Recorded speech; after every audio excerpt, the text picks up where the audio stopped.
रवानगी और अंदाज में कहानी आगे बढ़ा रहा हूँ।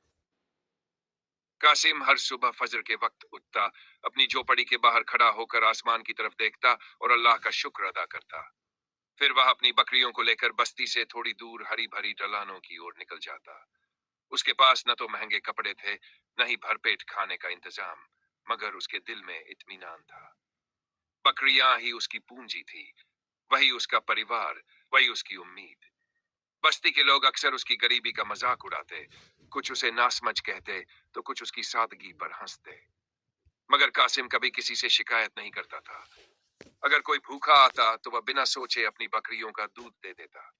कई बार खुद भूखा सो जाता, लेकिन किसी जरूरतमंद को खाली हाथ नहीं लौटाता।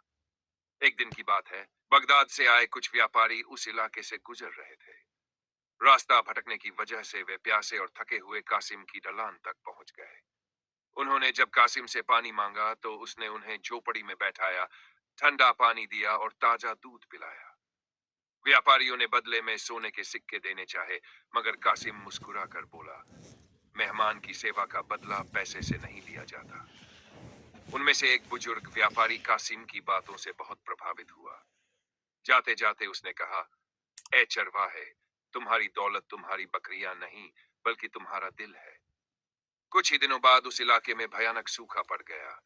घास सूखने लगी, पानी के चश्मे कमजोर हो गए, कई चरवाहों की बकरियां मरने लगी। कासिम परेशान तो था, मगर उसने सब्र का दामन नहीं छोड़ा। वह रोज अल्लाह से दुआ करता और जितना बचता दूसरों में बांट देता। एक रात उसने सपना देखा कि एक नूरानी शख्स उससे कह रहा है, कासिम, जिस पहाड़ी के पीछे तुम कभी नहीं गए, वहां रहमत छुपी है। सुबह होते ही कासिम अपनी बकरियों को लेकर उस पहाड़ी की ओर चल पड़ा। वहां उसे हरा भरा मैदान और मीठे पानी का चश्मा मिला।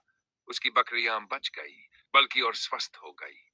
जल्द ही दूसरे चरवाहों को भी उसने वहां बुला लिया। कुछ ही समय में कासिम की नेकदिली और सब्र की चर्चा बगदाद तक पहुंच गई। लोग उसे गरीब चरवाहा नहीं, बल्कि सब्र और शुक्र वाला कासिम कहने लगे।